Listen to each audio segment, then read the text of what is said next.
Okay, it's January 26th at 9 o'clock. I'm going to call this meeting to order.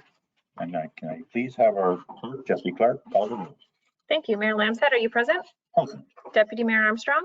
Present. Councillor Braybrook? Present. Councillor Cadigan? Present. Councillor Franzen? Present. For staff, we have Donna Taggart, CAO Treasurer. Present. Steve Brockbank, Director of Emergency Services. Present. Dylan Kosh, Director of Recreation and Facilities. Present.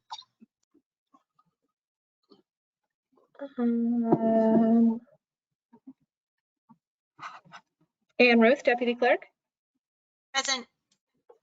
Bianca Dragicevic, Legislative Coordinator, Executive Assistant to the CAO. Present.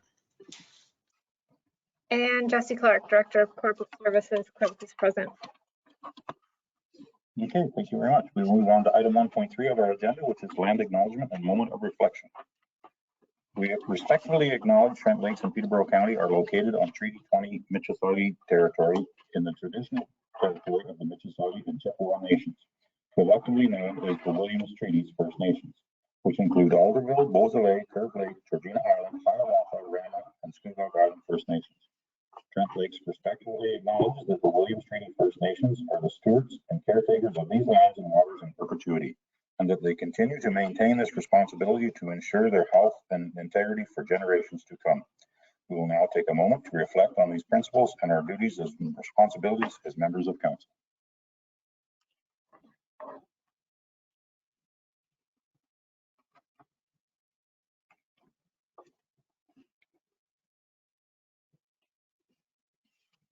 Okay, thank you. We'll move on to item number 2, which is disclosure of pecuniary interest. If anyone has a disclosure, please declare it now or anytime on the agenda prior to speaking about the item you have an interest in. I'm seeing no hands. We can move on to the approval of the agenda as circulated. I need a motion for that. I see Deputy Armstrong and Councillor Braybrook. All in favor?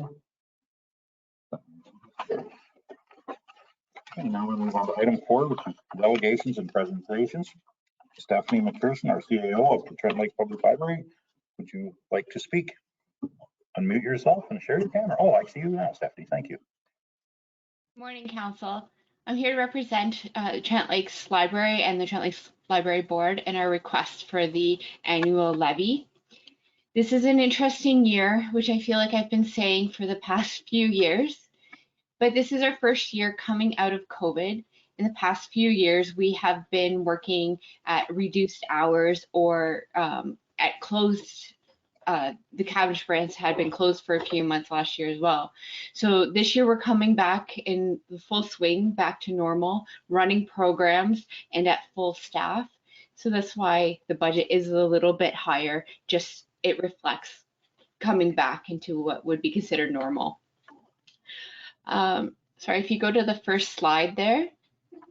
Thank you. These are the things that we're seeing minor increases in. Unfortunately, a lot of them, there's not much we can do about it. The insurance continues to increase and the cost of everything, as we all know, continues to rise. The building maintenance, I'll explain when it comes to cost savings, but there's just a little bit of an increase in there. And having more staff on now at full hours, that impacts the benefits. And we're getting back to regular training and conferences. So getting back into that obviously increases our budget. And the next slide. Thank you. So we have sort of eliminated the janitorial services at the Buckhorn branch, and in order to save money, the staff are doing all of the cleaning for both the library and the goodbye room. So that's why there was a little bit of an increase in the building maintenance, just so that we could buy new supplies, but we far outweigh that cost and saving and paying somebody else to come in. And we've also reduced the computer hardware because in the previous 2 years, we've had to replace our computers, and now they are good for now, so we don't have to replace anymore, hopefully. The past few years, the goodbye room has been closed because of the pandemic. It's open now, but with reduced hours, and we cannot we don't know what to expect for revenue. We don't want to overestimate what we think they're going to bring in and set us up for failure at the end of the year. So I think we've done a fairly decent job in estimating based on previous years. But they are open 3 days a week now, weather depending. And they do bring in a fair amount of revenue for us, and the volunteers work very hard to help the library. Other external variables, which we have no control over, are we can't control the costs of the hydro, the propane, the insurance, and the computer maintenance. Those are all locked in fixed costs. And this is sort of, you'll get to know me and the new members on council. I put in what I need. I don't put in a buffer. This is basically what we need in order to continue offering the great service that the library provides the community. That's it. That's all. Okay. I don't know if a member of staff wants to speak to this part of it, or go ahead, Deputy Mayor Armstrong. Yeah, thank you, Mayor Lansing. Just a comment that some of the pressure that is faced by the library is that they do get a grant from the province, but it has been flat for the past decade, and 2 decades. We attempt to advocate on the behalf of all libraries for that, but there's really no other place for the library to go to cover their increased costs year over year, given that the provincial monies have stayed flat. And if I may through you, Mayor, that the number of grants that are available to the libraries seem to have diminished, and there's much more demand from everybody applying to the same grants. So we do try. Last year we received a grant from the Canada Post Foundation, and we will continue to apply for as many grants as we can for special projects. We have, one thing I forgot to mention is that we did budget in to replace the flooring in the library, but that will become out of our own reserves. Okay, thank you very much. Any other questions or comments? I see Councillor Franzen, go ahead. Just a quick question. I know the cost of books have gone up, but what percentage have they gone up, Stephanie, on average? It depends. That's a very, through you, Mr. Mayor, but it's a very difficult question to answer because we do get a discount on books. We pay for a large print book, we can pay upwards about $80 to $100 per title. We're usually paying about 25 to 30 on a regular hardcover, and when I started it would be about 10. So it's gone up significantly. It depends on the publisher a lot. Last year we switched distributors, so we get a little bit of a discount there, but the processing fee is a little bit higher.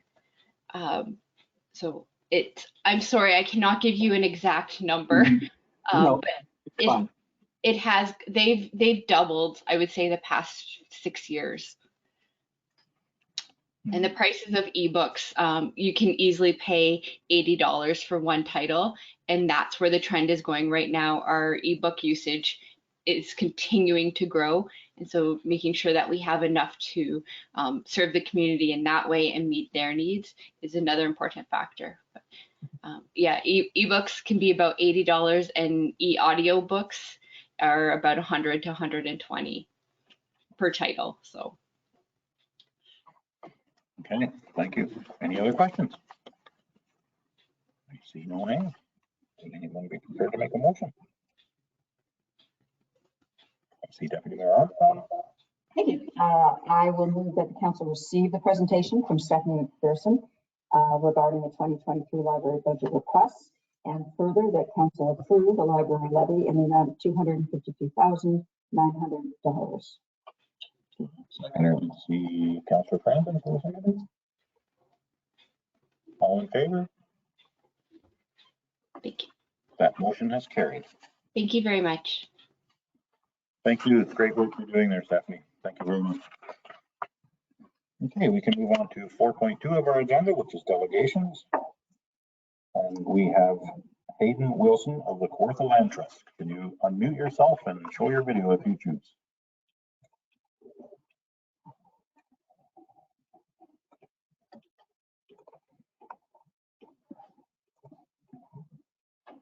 Some video. It's just taking a minute. I'm at home today, snowed in, and my internet is a little bit slower here than at the office, so please forgive me for taking a minute here.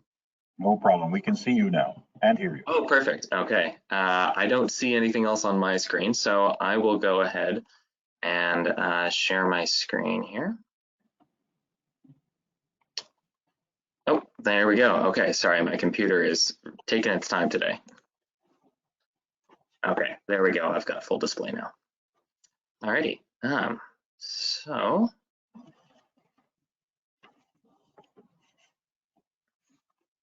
okay, can you folks see my screen there? I'm not, we see some stuff here. Let's get started. I don't think that's your screen yet. It says. All right.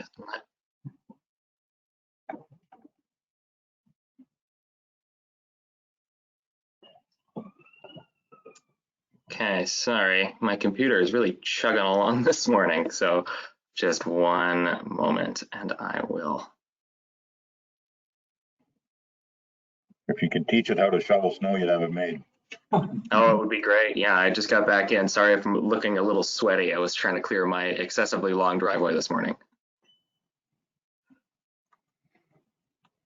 Okay. Are you seeing anything else now? Not yet, no. Oh, Not yet. Okay. we did see a little window appear there for a second. Oh, there we go. Okay, sorry. I was missing a drop-down menu. Is that showing a few tabs in a browser? Yes. Sure it is, yep. Okay, perfect. That is wonderful. So we will get started. Sorry, I'm just moving some panels around here. I'm new to this program and I'm a field biologist, so my specialty is more so animals and computers. So you'll have to forgive me as I try and get into the 21st century. Alrighty. Well, without further ado, can everyone see that presentation?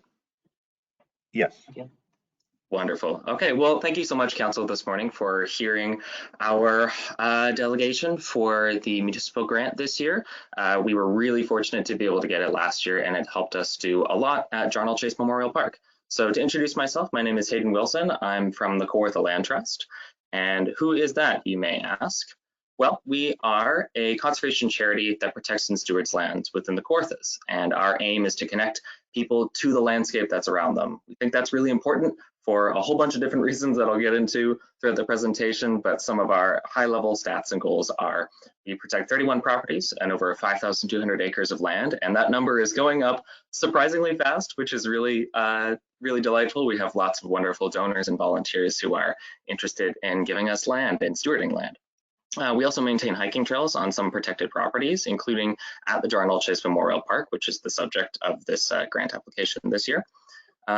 We also would like to engage with communities and volunteers to manage stewardship projects and connect people with nature. And as well, we work with private landowners through our Partners in Conservation program to help expand that bubble of conservation to areas that we wouldn't normally be able to have impact and really be able to give people that, you know, that power to feel like they have the tools and the knowledge and the ability to make the difference on their lands that they want to see. So before I get into this year's ask for under this municipal grant, I just wanted to talk a little bit about what we were able to do last year with this money, which I was really excited and pretty pleased with our progress. So last year we were able to put in quite a lovely and extensive trailhead sign and soon to be coming a set of bike racks as well. We weren't able to get them in quite before the ground froze, so those will be coming in hopefully as soon as we can in the spring. But this trailhead sign talks a little bit about the talks a little bit about the history of the park, both through Indigenous settlement of the area and management of the lands, as well as what is currently there in terms of hiking trails, the species at risk that you might find, and different interesting facts about the property. So if you haven't seen it yet, I would really go check it out. Myself and some volunteers put it together, and I think that these signs look really awesome. Shout out to our designer as well and our social media person who helped create this. I think the design is just wonderful. As well, through last year's grant, we had put in some funds to be able to develop a new section of trail, and I apologize, the trail is yellow, so it's quite hard to see. Are you able to see my pointer? Yes. Yeah. Okay, so there's a small trail here that is extended off of the main trail. This trail has been blazed, and we were going to be putting in a wetland viewing platform that is still on the books and is hopefully going to be completed as of spring of this year.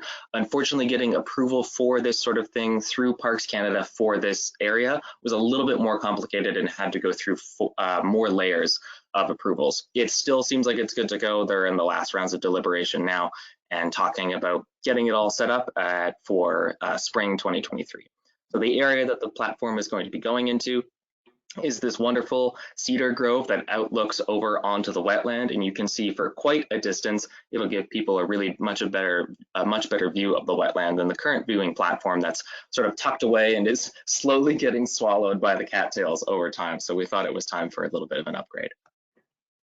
We were also able to do some native shrub planting and improve the habitat for species at risk, as well as engage with some volunteers out on the land, which is always super fun, and I have a great time with it. I do like that shot as well, looking down over towards the lake. It's wonderful. If you get the chance to go see these as well in the fall, these shrubs turn this really bright, brilliant red and orange. They're right on the side of the road, opposite side from where the John L. Chase Memorial Park archway is. So if you get the chance to see them, I highly recommend it. Anyways, on to this year's asks as part of this grant. So some of the main things that we wanted to do, we're sort of focusing on two categories. One was on trail access and improvements to the trails at the park. We see thousands of visitors visit this park every year, and we really want to be able to care for the trails and get people there and make sure people are safe out on the trails, because it's just such a popular area that we love to see people engaging with.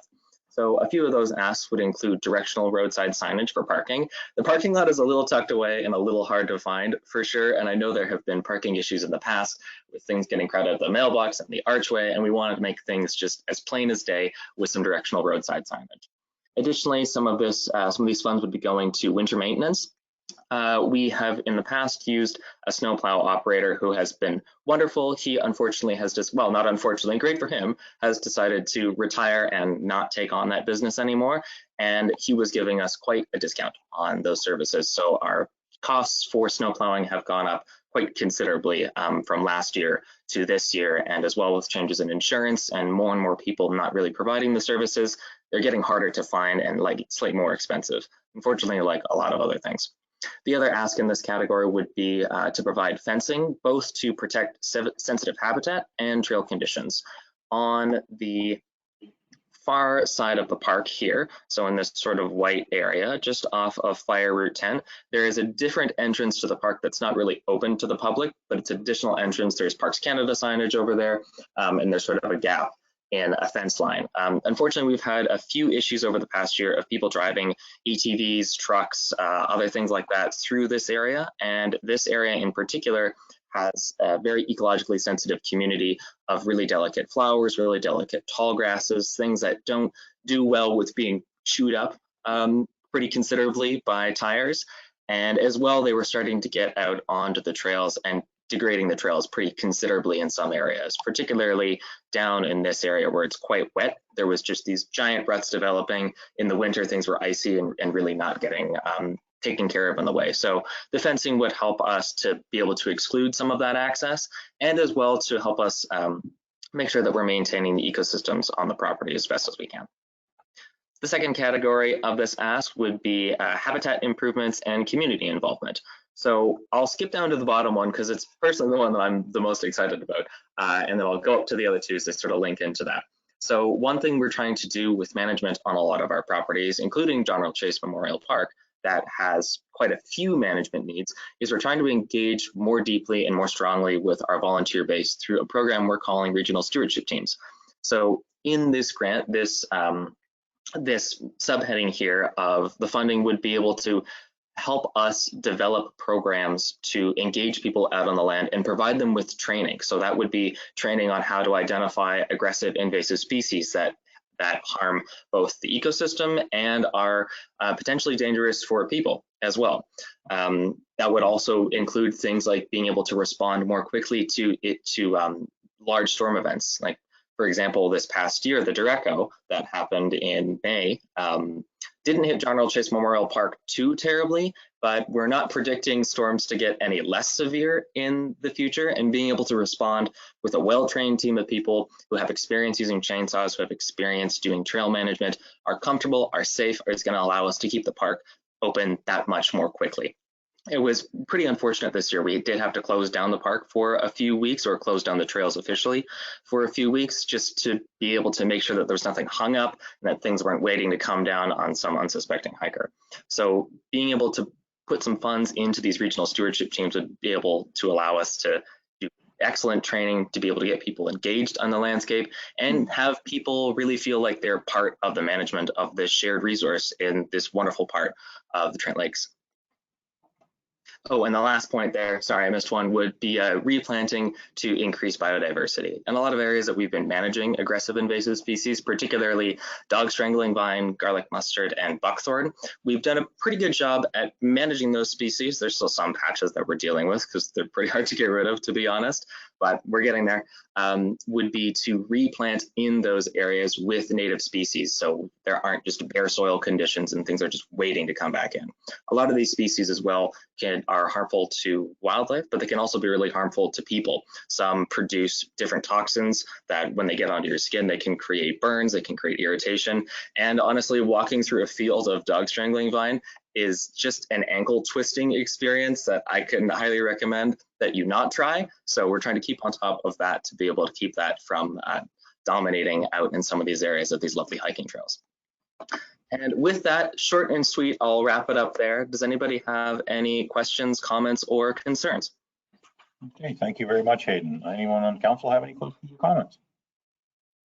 PC Deputy Mayor Armstrong, go ahead. Mayor Langston, and thanks for the presentation, Hayden. As most people know, this is one of 3 or 4 trails only in our municipality that are exclusively non-motorized. And so you piqued my interest when you said bike racks. I'm assuming that that is so people can bike to the park, you know, put their bikes at the racks and then walk. So you're not starting to allow the bikes on the trails, are you?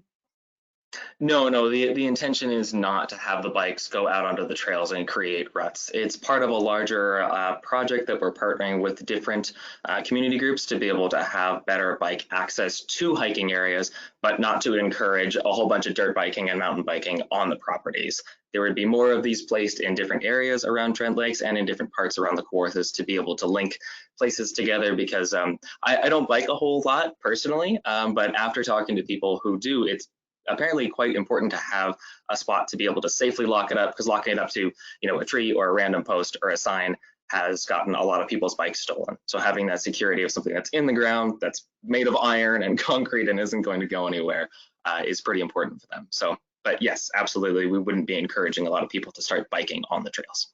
So excellent, thank you very much. And that's consistent with our interest in trying to get more connectivity around the municipality for hiking, biking, and all of those activities. Yeah, absolutely. Okay, thank you. Any other questions? I see Councillor Graber, go ahead. To you, Mayor. Thanks very much, Hayden, for your presentation. I'm going to ask a question just surrounding your financial statement that you provided council. I see that for last year, your total revenue is approximately 1.5 million. And out of that, the revenue for grants was almost 1.1 million. And then your total expenditure, I know you've listed that you're awaiting an audit on that. Are you able to speak to what you believe that the total expenditure would be for last year? I wish I could. Unfortunately, I'm not. I'm not particularly involved in the financial side of the organization, but I will get in contact with our executive director. I know we're wrapping up our financial year end right now. So I don't know if those numbers are available right now, but I will get back to you with that information once we have it. Thank you. Okay, thank you Thank you very much. Okay, any more questions? Okay, I think we can go ahead. I'd just like to let council and the public know that we are aware that we may be experiencing some sound quality issues, but we are monitoring it. And if it gets bad, we will recess to try and troubleshoot. Okay, thank you, Clerk Jesse Clark. Hayden, I can hear the passion in your voice, and we certainly do find you very enthusiastic. Thank you very much for your presentation. Well, thank you, Council, for listening. We can move on to the second delegation, which is Bruce Averill for the Trent Lakes Recreational Association. Go ahead. Good morning, Council. Good morning, Bruce. Yeah, my name is Bruce Averill, and I'm here on behalf of the Trent Lakes Recreation Association. Can you hear me okay? Yes, we can. Fantastic. And next slide, please. So our goal is more recreational services for all Trent Lakers. Our focus is recreation, sports, and youth arts. And our purpose today is a grant for youth performing arts for program development. And the benefits for the municipality are supporting youth programming. And this is one need identified in the Parks, Rec, and Culture surveys. And improvements for Lakehurst Hall, stage equipment for more functionality, and to attract more venue-specific user groups. Now it says we have 250 members. We're actually at 270 members now in our Facebook group, and we have 3 programs running. We have the Youth Performing Arts.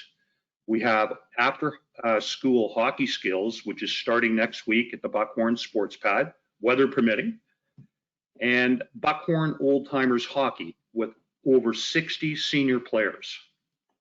So please join our Trent Lakes Recreation Association Facebook group. And next slide, please. So our municipality relies on organizations like the Trent Lakes Recreation Association to help build recreational programs, advertising the program, working with school boards, registering students, securing professional instruction, and working with sponsors takes a lot of time, and it is working. We've had 2 classes so far and 16 students enrolled. Next slide. So this is a post from our Facebook group, 5 reasons why children need performing arts. Our community youth performing arts program is all about building confidence in success in our local children. It can be the pathway for integrated arts at high school and even music theater in college. Working together teaches participants teamwork. And just like high school sports, being part of the high school drama team can make high school a welcoming experience. Next slide, please. Have you ever noticed how much the venue makes all the difference? Just as the BCC has had success as an events center, Lakehurst Hall's unique, cozy experience just seems to fit for youth performing arts. The warm and welcoming 125-seat municipally owned Lakehurst Hall is like the Massey Hall of Trent Lakes. It is perfect for youth performing arts. Linda Cash, our head instructor, says, for every family with a hockey, rugby, or football player, there is often a young actor just oozing with potential and natural talent.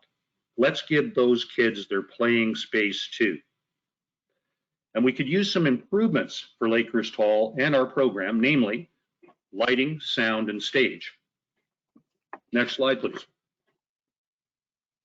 But in particular, a portable stage would be great for Lakehurst Hall. Think of the functionality it would deliver. A performance stage, a head table at weddings, for silent auctions at fundraisers, and even a runway for fashion shows. And of course, also for the Youth Performing Arts program, because performers need a stage. In addition, as this stage is portable, it can be made available when needed to other community halls, Galway Hall, Cavendish Community Center, and the BCC. Next slide, please. So we are asking Trent Lakes for a community grant to bring a stage to the municipally owned Lakehurst Hall. The total cost of the portable stage and storage is $7,500, but we are not asking the municipality to shoulder this cost alone. We are asking the municipality for half of the total cost, $3,750, and Stonescape Quarry, a community sponsor, will match the municipality's grant for the other half. Next slide, please. We've had a lot of community support in putting this improv program together. From parents, see some of the parent comments on this slide. And we've already started putting a parent committee together to work on future youth performance programs. Next slide, please. And we have had a lot of support from theater industry professionals. Linda Cash runs the Peterborough Academy of Performing Arts and is our head instructor. Together with Janine Profeta, our other instructor, they have years of experience. Janine has been with the Second City National Touring Company and appeared on the Comedy Network. Linda is known for her Philadelphia cream cheese angel commercials and has appeared on Seinfeld and Everybody Loves Raymond. This slide is Linda's message of support. Next slide, please. And we also have support from the Lakehurst Hall Board. I'd like to read this from Linda Jackson. As a long-term member of the Lakehurst Hall Board and a very invested community member, I am so thrilled to see activities for youth in our own local community. We have a beautiful space and we want to see it used for all ages. Since we are a volunteer group, we will often have fundraisers for various needs and upgrades. This grant would offer huge support to the youth program and would expand the activities they can participate in. Families are so often expected to do fundraising for their children's activities within schools and extracurricular. It would be wonderful if we can continue to offer an arts program without asking families to do more fundraising. Your support to our rural families is greatly appreciated. Next slide, please. And I'd like to say thank you to a lot of the people listed on this slide. We've had support from so many people, from local social media groups, schools, and organizations, and they've helped to promote our youth performing arts program. I'd like you to take note that the cost to parents for our youth performing arts program has been subsidized by a sponsorship from Stonescape Quarry and reduced instruction costs from the Peterborough Academy of Performing Arts. This has reduced barriers to participation and helped get our program off the ground. Next slide, please. So think of what this could mean to our Trent Lakes Council. The opportunity to support a much needed youth program and the opportunity to show families in our community that the municipality cares about the development of their children. Thank you very much. Okay, thank you very much, Bruce. Anyone have any questions of Bruce? I see Councillor Braber, go ahead. Just a comment through you, Mayor. I had the privilege of attending the first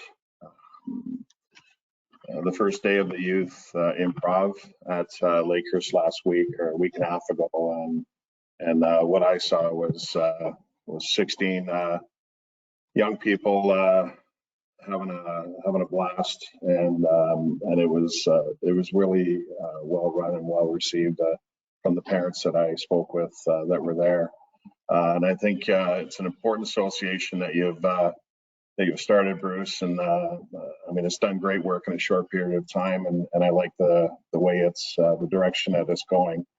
And I like the fact that you've included the other municipal halls, being Galway and Cavendish, and also the BCC, who is one of our main hubs in the municipality. And I look forward to any future collaboration that your association may have with all three of those community halls.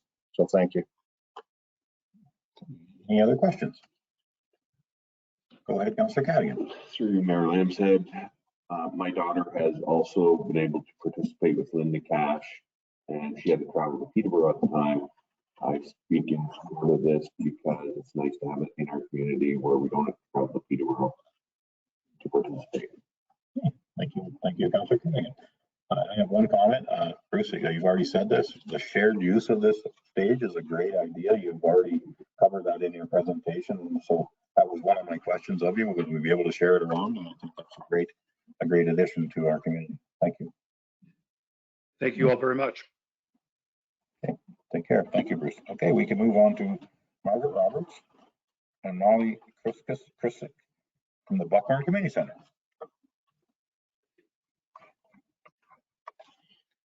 You can Good unmute. morning. There we are. We okay? Good. Good morning, Mayor Lambshead and Council. Thank you for this opportunity. I am president of the board of the Buckhorn Community Center. My name is Margaret Roberts. I'm also a proud member of it, as some of you may be. And we appreciate the chance to come before you again and talk about the exciting things that have happened kind of during COVID and post-COVID for us. As has been mentioned before, COVID gave us actually an opportunity as well as a challenge. And so we were able to complete our strategic planning process during COVID, had lots of time to think and reflect.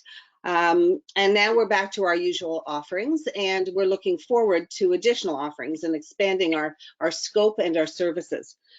So we're operationalizing our new focus, really, is what we're doing. We are really focused on being a community hub and on being a tourist destination, which blends quite nicely with some of the commission studies that you've had done as at Trent Lake. So we see ourselves as able to complement the services and the programs that your staff and your council are interested in providing, and that your residents are interested in enjoying. We're really defining right now what exactly we're going to do in which year as we unfold our strategic plan. We're looking at supporting resident needs in well-being, social well-being, arts, mental health, and volunteering. And if you look at the next slide, please, you will see a list of some of the aim and the mission and the strategic priorities that we've set for ourselves with regards to that. So you'll notice that we're an independent community hub. As you know, we are a little on the remarkable side, in my opinion, in terms of the amount of activities that we're able and the number of partners that we're able to acquire along the way as a community funded organization. And we are a not-for-profit. On the next slide, you'll see some of the more defined activities that we've done. So we've been strategically going out and meeting with community agencies, picking their brains about what they see and what their surveys have shown and what their studies have shown needs to be in this part of Peterborough County. We've talked to dozens of potential partners. We very carefully, strategically picked a few to start with to test the waters and see if we had the capacity to do that.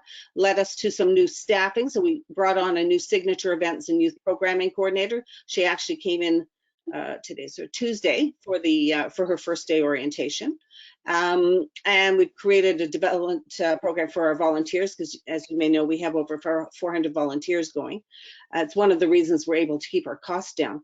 And we apply for grants, of course, and that's been a really structured program in the last year or two. COVID was lovely. It freed up all sorts of grants for us. Then most of those have dried up now.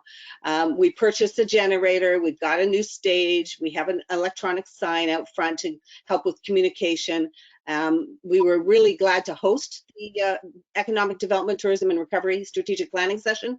Many of us attended in order to listen in and pick brains and make notes on things that we thought might be a new direction for us as well. And we're happy to be hosting a bike repair station and an EV charging station. And we identified gaps in our programming. You know, the fact that we are not open a lot on weekends or in the evenings, that's a really visual gap right there. We know who we're not serving well. So we have set up partners to help fill those gaps and make sure, especially with one more additional staff person, that we will be more of a 12-hour, shall we say, 7-day-a-week facility. I'm not going to promise a 24/7 one yet. So what we're doing right now, we're still studying. I've spoken to municipal staff. Thank you through the CAO. I have worked with the board to identify what kind of programs we could tangle with first. And we've just sent out your Economic Development, Tourism and Recovery Strategic Plan, because that's a clear guidepost as far as the business health of the area and the fact that you want to be a 4-season tourism destination. So that helps us with, we noticed in the trails plan, for instance, that we're identified as a trailhead. That's helped clear our focus a little more as well.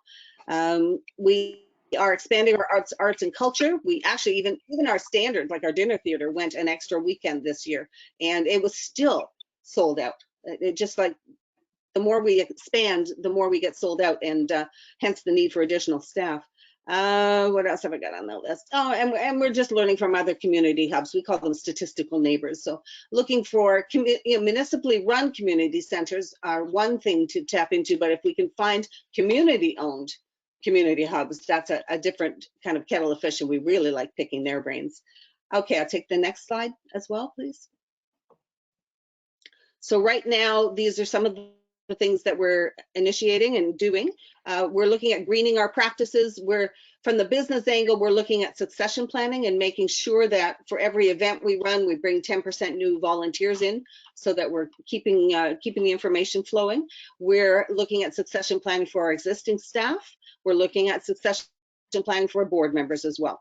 And then that helps us move on to how we can make actual contributions to a trails and playgrounds focus, for instance, or how we can host maybe a business incubator or an innovation center.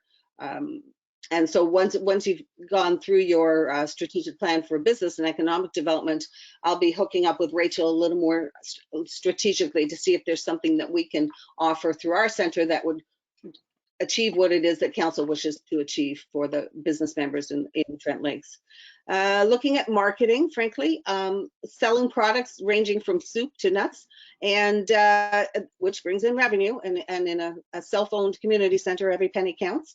And our website, which needs some improvement in order to increase how you access information and how you can contribute, how you can find out what's going on, any news that's pertinent to members of the council. So if you would turn to the last slide, I just want to say thank you for your donation and your grants in the past and your own support coming out to events. I saw a councillor yesterday who shall remain nameless, didn't win a prize at bingo, but I'm sure they gave it their all. I certainly did, and didn't win a thing either. But it was a soup and bingo, or a luncheon bingo, and we'll have more of those as we go along. For those who are free during the day, but again, we need to offer things in the evenings and on the weekends. Staff have been wonderful in hooking me up with ideas and with places to find more ideas and contact information. And of course, the financial support helps us expand our offerings and tailor it more closely to the current demographics. So any questions are welcome through Mayor Lemsek. Okay, thank you very much, Margaret. Any questions council members have? Councillor Braber, go ahead. Through you, Mayor, it's just a comment. Thanks very much for your presentation, and I know our community has been well served by the BCC for decades, and it's very important that the municipality continue to support the BCC. And I know me personally, being new to council, I look forward to a healthy and productive relationship with the BCC moving forward. So thank you very much. Any other questions? Go ahead, Councillor Franzen. Yeah, first of all, I'd like to make a comment. I'm amazed at what the BCC has been able to accomplish in the time that I've been on council. And just one quick question, Margaret. The van that we were talking about for mental health, is there any update on that? Yes, there is actually. It has been prepared for counseling services now, and they have been testing it out in Peterborough, and they're looking to start with us within the next month. So this is the van that you can go to if you'd like to have a confidential counseling service, or if you need a connection to services that Peterborough Mental Health doesn't offer itself. They can connect you to psychiatrist referrals or addiction referrals and things like that as well. So it's a quiet way of serving some of the health and mental health needs of residents in this community. Thank you, Margaret. I think that's very important to our municipality. Yeah, I agree. Any other questions? Okay, I'm seeing none. I just have a couple comments. I like the way you're speaking about the BCC is going to complement Trent Lake's direction. I think that's a great thing, that we can be working together, and that you have a good relationship with our staff. I think that's very important, that we work all in this together and we can get a lot more done. Thank you very much, Margaret. You're welcome, and thank you to Council for all you do, and for weaving through to make sure we don't duplicate services. I think in a municipality this large and with funding limited, that's an important thing for you to keep in mind. We all of us asking for money appreciate your support. Thank you. Okay, thank you very much. We can move on now to Ed Leardom with the Kawartha Lake Stewart Association. If you want to unmute yourself, Ed, and share your webcam, we can, please feel free to do so. Thank you, Mayor. Not sure if I'm going to be successful in the webcam. There we go. There we go. Good morning, Mayor, Deputy Councillor, staff, and everyone in attendance. All of you know me, including many of the staff, but believe me when I say it's not been by design, but through the things that I get involved with and things that interest me since I made Trent Lakes my home almost 8 years ago. Today, I present to you an organization that is near and dear to me, the Kawartha Lake Stewards Association. Many of you know this organization, and some perhaps not so well. As recent past chair and continuing in the role of treasurer, being involved with this organization a scant 4.5 years, I'm truly amazed what this group of volunteers accomplishes every year on a shoestring budget. Let me tell you a bit about us. Next slide, please.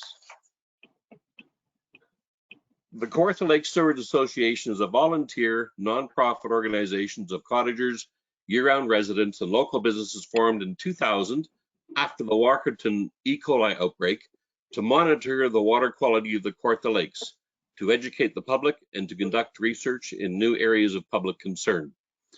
With strong links to governments, academic institutions, conservation authorities, and many local organizations, KLSA is now in its 22nd year of operation. Next slide, please. And this is to show you our area of operation, going from the left, which is west, Mitchell Lake, almost Lake Simcoe, along the Trent Severn Waterway system, through to Upper Stony Lake in the east. And my crude little pencil drawing there outlines the area of Trent Lakes that we operate in. So basically Pigeon Lake through to Buckhorn and Lovesick Lake there. Next slide, please.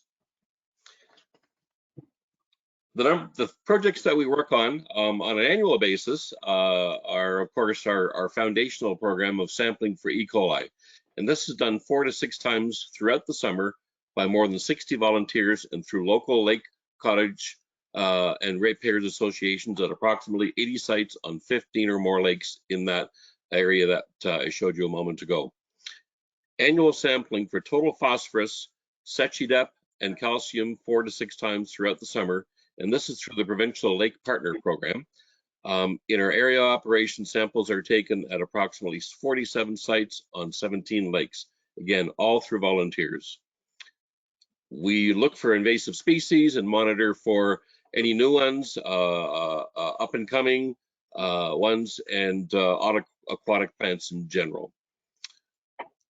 We are in the midst of a multi-year climate change monitoring program where we take measurements of the water temperature throughout, I would say, the warmer months, and some even through the ice, and for dissolved oxygen as well, which is an indicator of I guess, temperatures affecting the waters and what's under the surface of the water. And of course, our shoreline naturalization project, which we've done now for 2 years, and hope to continue this year if we get enough granting funds. Next slide, please.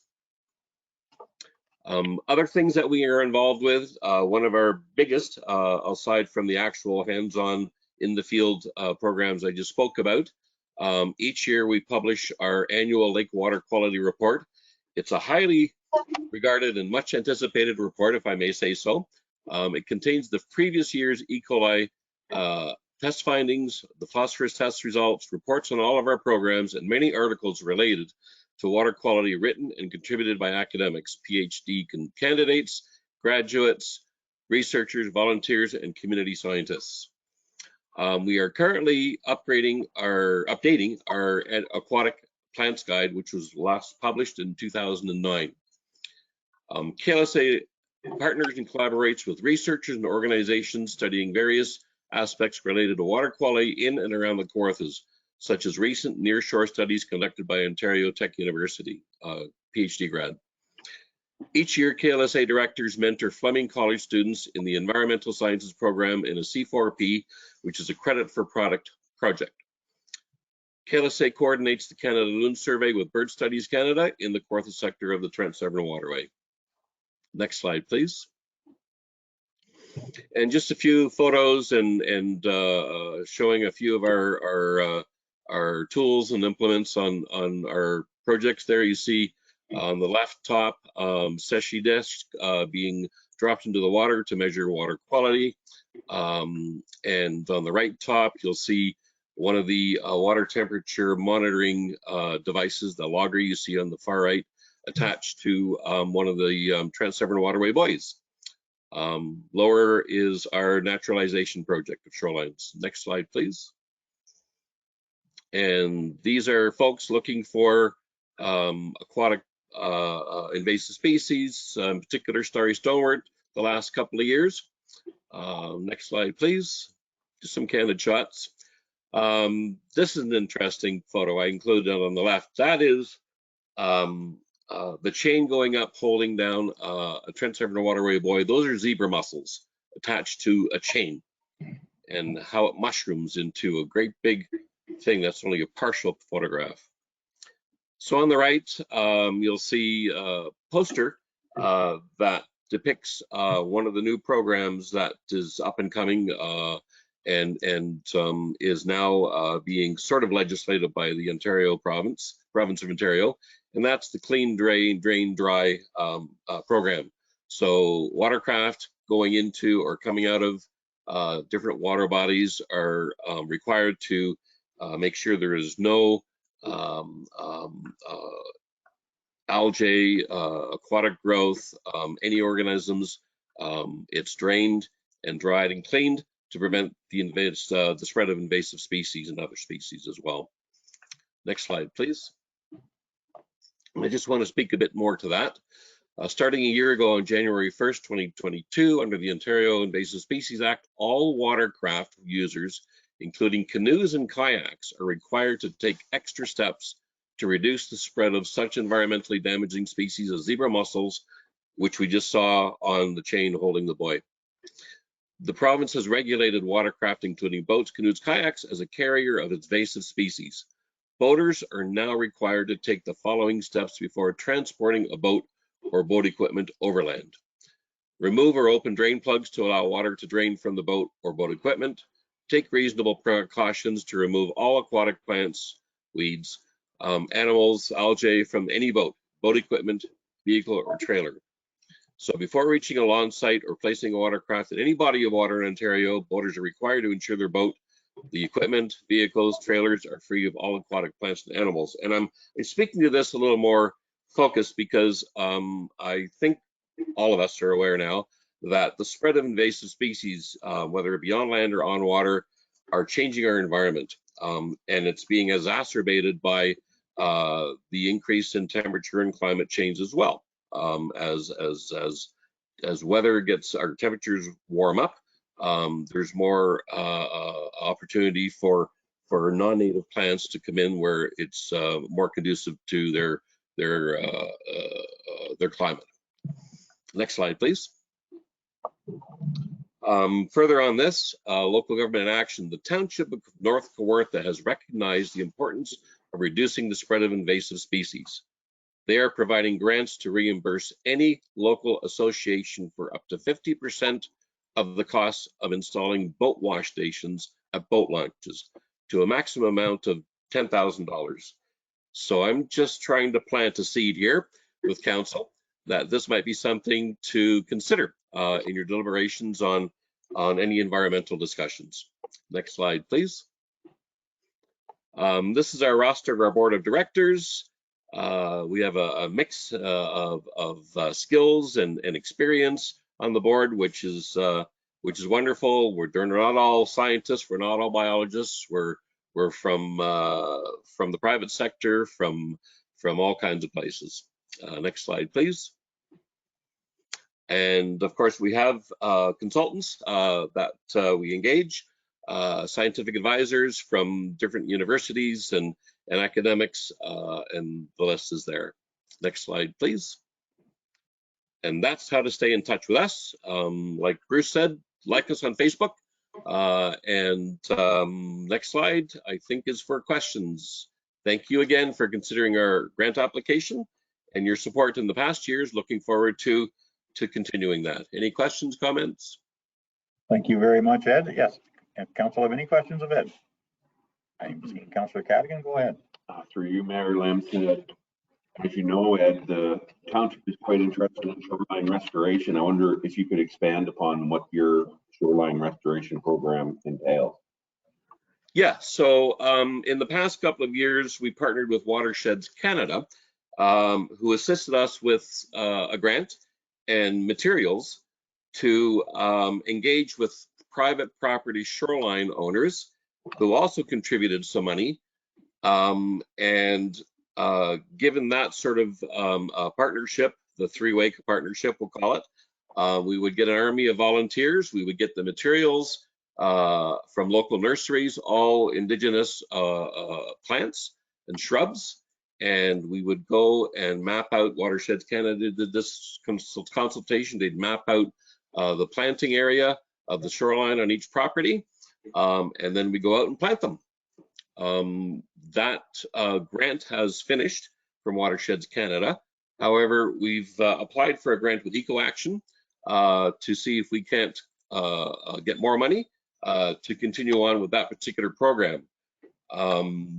Any other monies that we get from you or from our donors or supporters, you know, it gets used on various programs and operating costs, and this could be one of them as well. I hope that answered your question, Joe.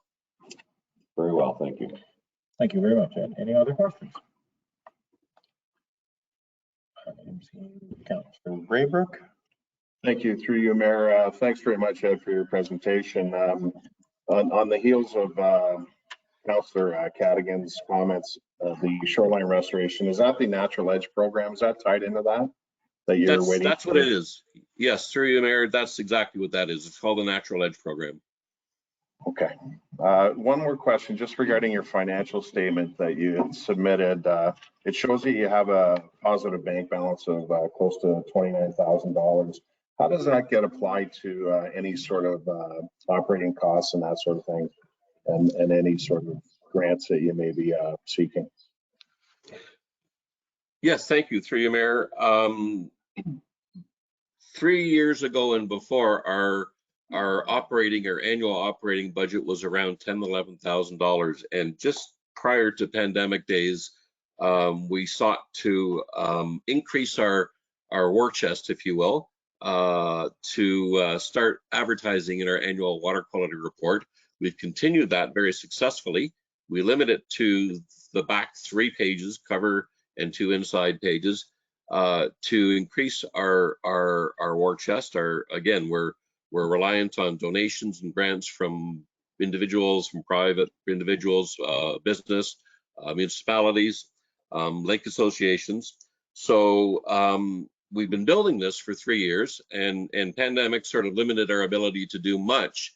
For example, I mentioned our current update to our aquatic plants guide is now underway, and the funds that's needed to hire a grad student from one of the colleges, universities to help us with that. By the way, that got drafted by our Mentoring the Fleming College students last year in our Credit for Product program. But there's going to be printing costs and distribution costs and such. So that's what we've been sort of building that war chest for, is to do special projects like that. Thanks very much, Ed. Any other questions? I see Deputy Mayor Armstrong, go ahead. Thank you very much.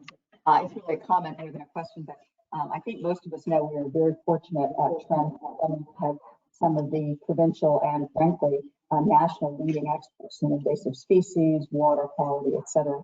Paul Felson, Eric Sager, and the Lake Stewards Association draws on their expertise, and they're a terrific resource to use if we want to tap into those two and others' skills. So thank you for bringing in some of those leading experts and making them available to any of us throughout the municipality who may have issues or concerns or projects that we want to start.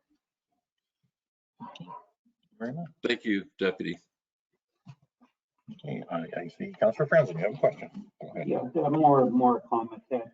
I certainly enjoy the work you do, and I participated. I was wondering, when is the spring meeting? Has that been set yet? I'm sorry, the sound kind of went away there for a minute. I didn't catch the question. I was just asking about your spring meeting. Is that, if the date's been set?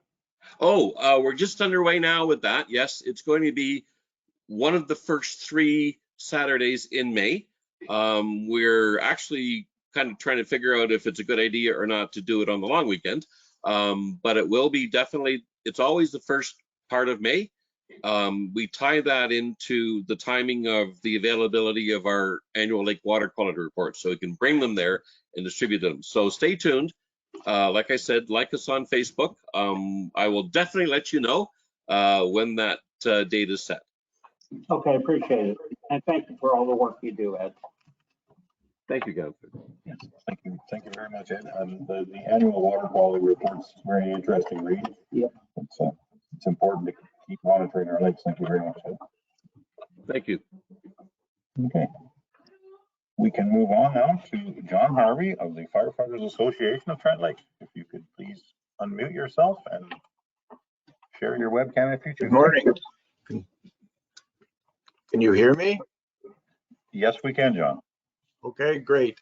Thank you, Mayor Lambshead and Council for this opportunity. I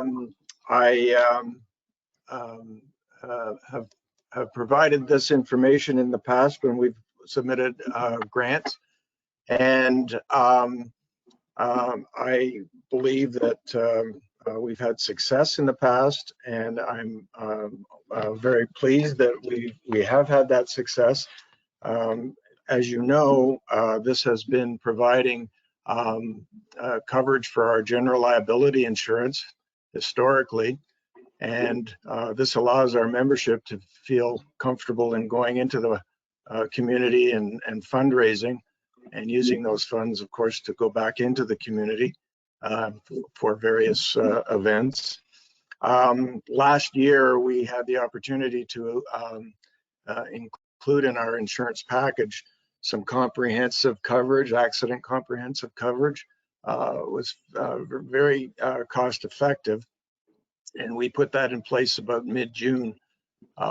This year, our grant for new council members is a little bit higher than what we've done in the past, and the $1,300 represents the addition of the accident coverage that we've put in place.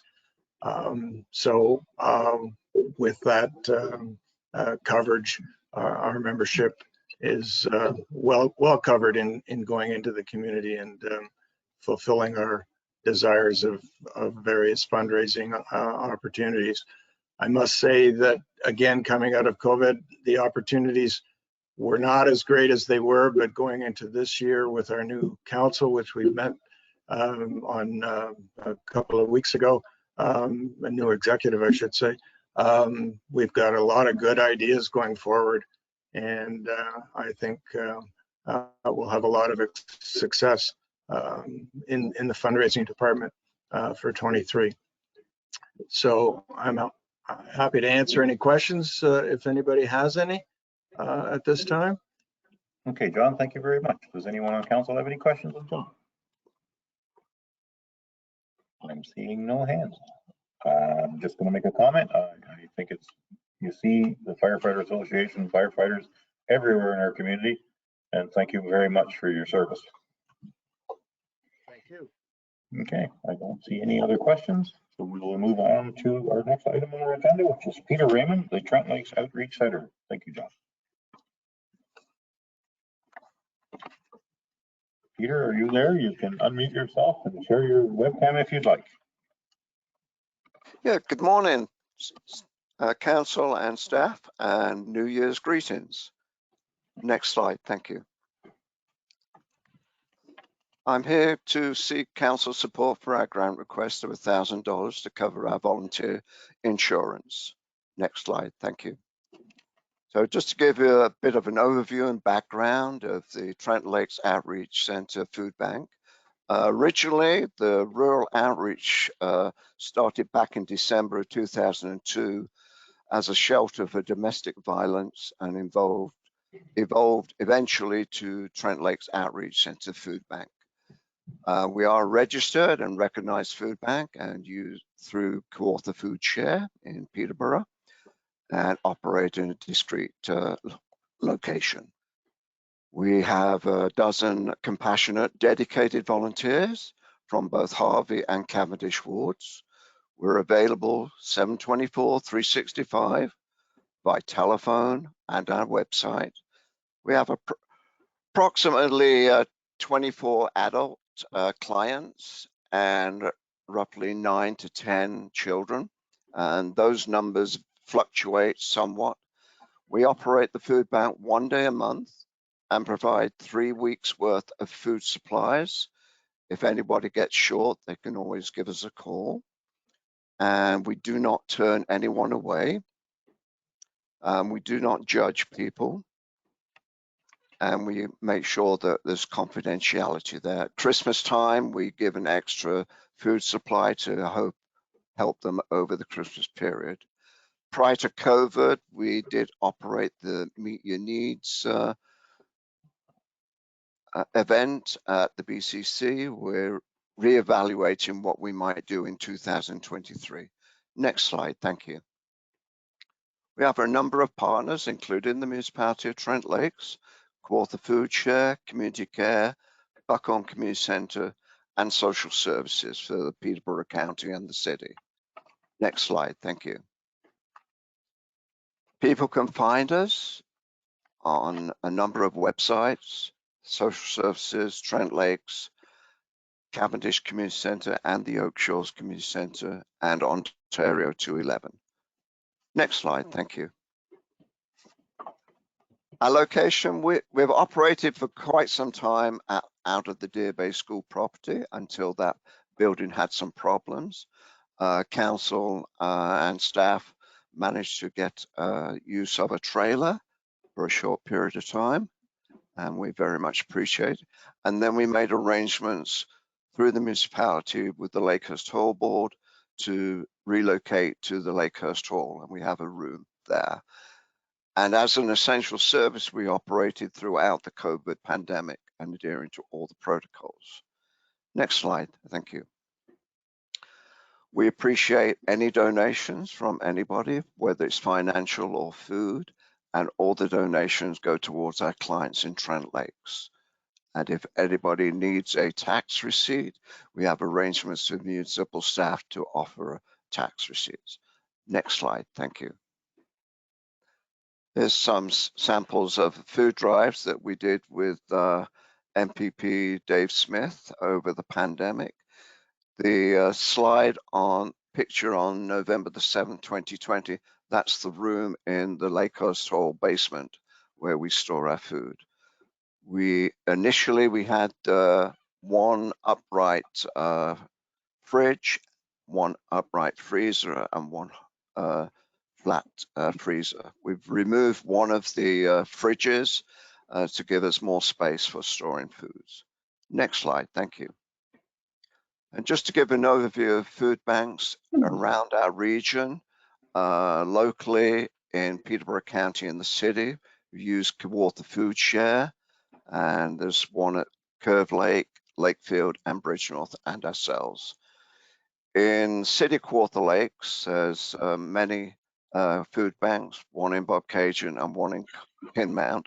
What I should mention is if we do get calls for clients from the Kinmount area in Galway, we do refer those clients there. But if they have some problems, we're always able to help. Next slide, thank you. It's a picture of our volunteers. That was from last year when we all were wearing masks. Okay, next slide, thank you. So I would like to thank council and staff for their ongoing support, and I hope that we're successful in our grant application this year. And I trust that this was very informative for council and especially for the new council members. So thank you very much. And if you have any questions. Okay, thank you very much, Peter Raymond. Anyone have any questions of Peter? I see Councillor Braber, go ahead. Thanks very much, Peter, for your presentation. Just one question regarding your request, and you say it's for the volunteer insurance. Is this a yearly expense that you expect to incur? Yes, it is. Unfortunately, a number of years ago, the municipality used to pay the insurance for volunteers, and then the insurance companies made some changes, and then each of the volunteer groups around the municipality had to make arrangements, and then we apply for a grant through the township. And unfortunately, the insurance business is not getting cheaper, it's going more expensive, as the municipality has found out. Right. Yeah, it's unfortunate that that grant monies are going to operational costs as opposed to out to the community that's at need. So thanks very much again, Peter. Thank you. Any other questions of council? Peter? I'm seeing none. I thank you very much, Peter, for all that you people do. You know, volunteers are fantastic in this community, and I really do appreciate all your efforts. Thank you. Take care. Okay. That is the, do you have a question? Sorry. Okay. Okay. That is the end of our delegations. So would anyone like to make a motion to receive our delegations?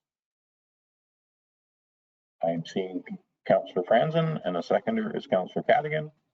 All in favor? That motion is carried. Thank you very much. Okay, now we can move on to grant applications. That's right. We absolutely can. Yes. Okay, we can recess for 5 minutes. That would be fantastic. Thank you for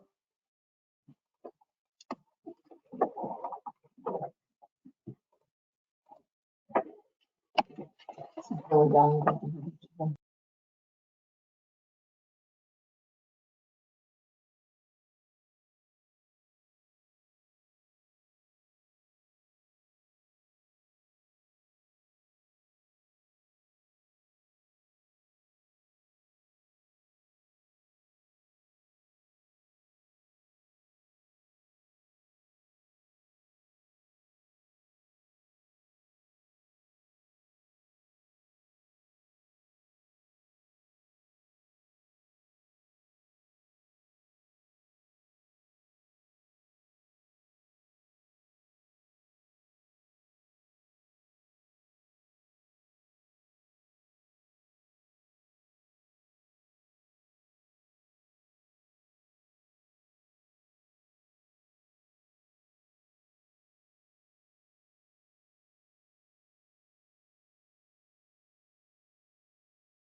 Okay, we are back.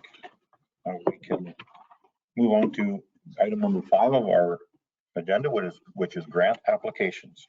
We can move right on to the first application, which is the Galway Hall. So if we could, there we have the numbers.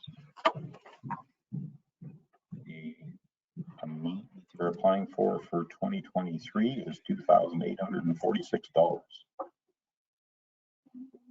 Anyone have any questions? Go ahead, Deputy Mayor Armstrong. Thank you, Mayor Armstrong. My understanding was that this was already in our budget, draft budget that we have seen. Could we get clarification from our CEO? Thank you. There is an allotment contained in the recreation and facility budget for insurance for the halls.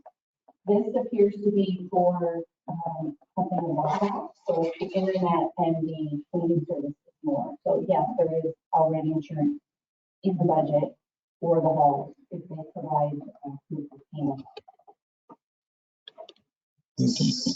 For clarification. Follow up. So the net ask above what's in the budget is $2,800. Through you, that's correct. Yeah. Okay, thank you.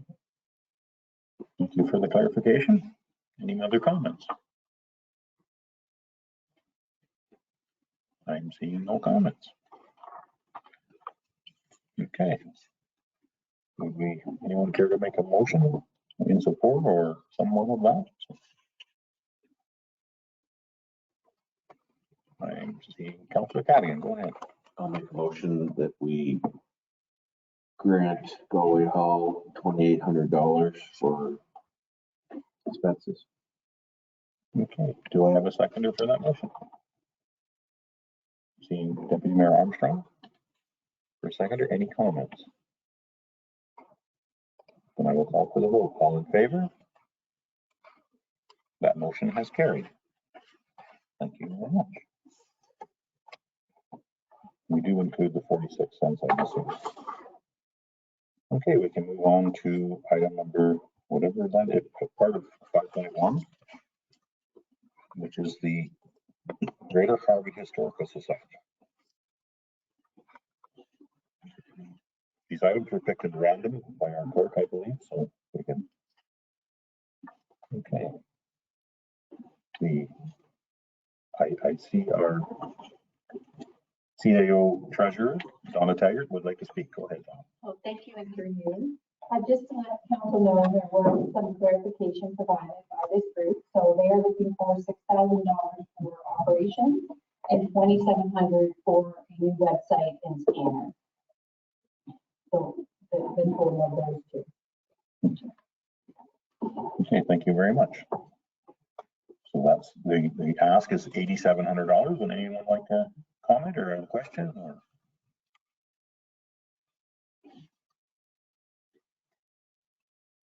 I'm seeing no hands. Anyone prepared to make a motion to support some of that or all of that? Or I see Councillor Franzen. Go ahead. I'll make a motion to support $8,700. Okay. Thank you very much. Do we have a seconder? I'm seeing no hands. Anyone second the motion? I am seeing no hands. The motion has failed. Would anyone like to make a different motion? I see Councillor Braybrook. I'd like to make a motion to grant our current grant request for $5,000.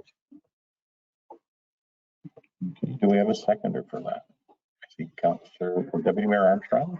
With a comment. And go ahead. The 2,700 is strictly project related, which is great. That's an enhancement to the website and support sharing information they have. I personally don't like using grant money to support operating costs. I think generally speaking, an organization should raise the money to fund its overheads itself in order to be sustainable, and that our money should go towards projects, events, or activities that directly impact our residents. So I would support some of this because we paid insurance for other organizations, et cetera, et cetera. That's why I'm not supporting full 8,700, but prepared to offset some of their costs as we've done with other organizations, but certainly not all of them. Okay, thank you very much. Any other comments? Okay, I will call for a vote. All in favor? That motion has carried. Okay. Now we can move on to our next item, which is beautiful Buckhorn Foundation.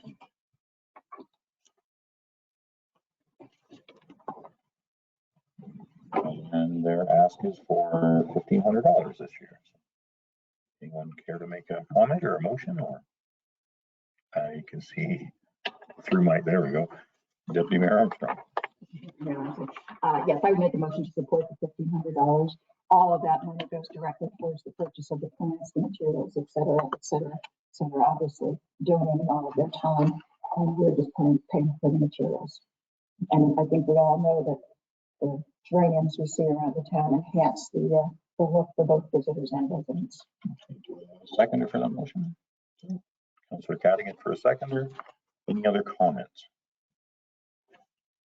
See, Councillor Braker, go ahead. Through you, Mayor, just a question. Out of that $1,500 request, how much of that is on the Selwyn side? I'm not sure whether that was. CIO, go ahead. Thank you, and through you, I would ask maybe if Bianca could speak to that. I know she did have a call from that committee. Okay, Bianca, are you still on the line? Hi, yeah, thank you through you.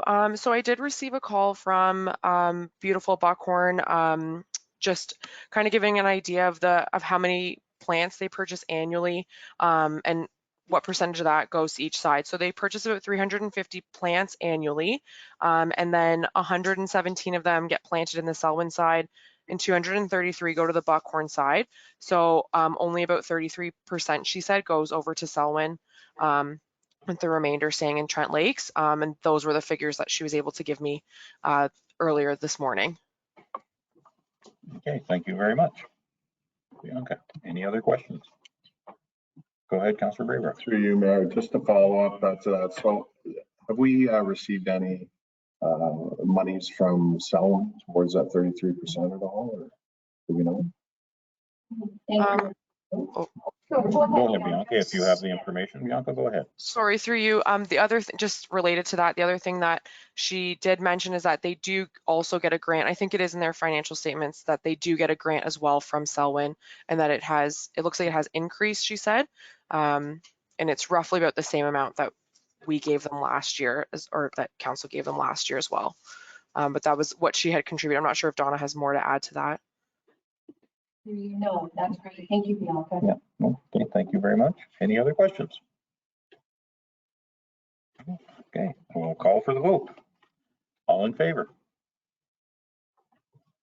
I need more time. Sometimes the cameras are a little behind, so all in favor? That motion has carried. Thank you very much. Now, we're moving on to the Community Care Buckhorn.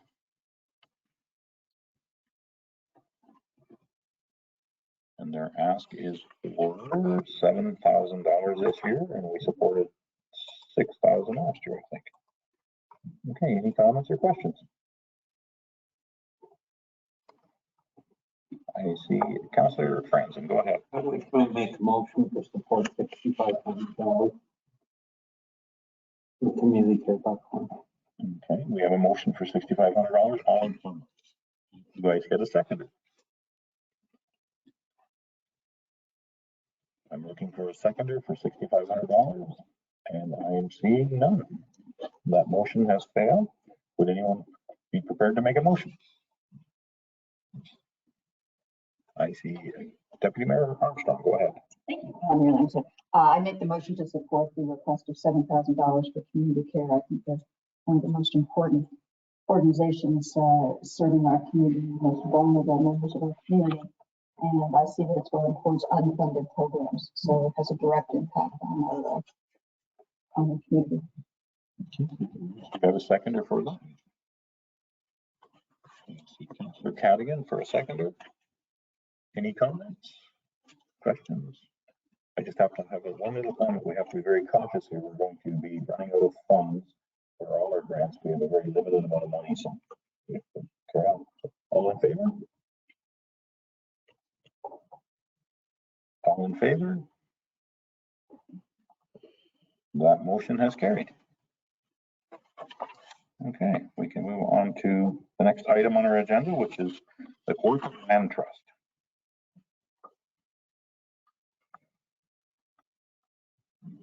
And their ask is again for $5,100. Any comments or questions? Go ahead, Councilor Brewer. Through you, Mayor, I'd like to make a motion to provide 4,000. Okay, we have a motion for 4,000. Do I have a seconder? I have Councillor Cadigan for a seconder.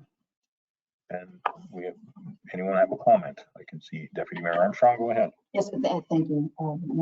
It'd be helpful, if I may, if a person making a motion for something other than what was requested to provide their rationale, so we understand why they're recommending that we deliver that amount. Do we have a rationale for 4,000, Councillor Brewer? I just, through you, Mayor, just on the heels of your comment, Mayor, that we have to be careful with how much we're allotting per request. Thank you very much. And we have a seconder, and I will call for the vote. All in favor of 4,000? I'm seeing 3 hands. That is, the motion has carried. Okay. Now we're going to move on to the Trent Lakes Outreach Center and Food Bank.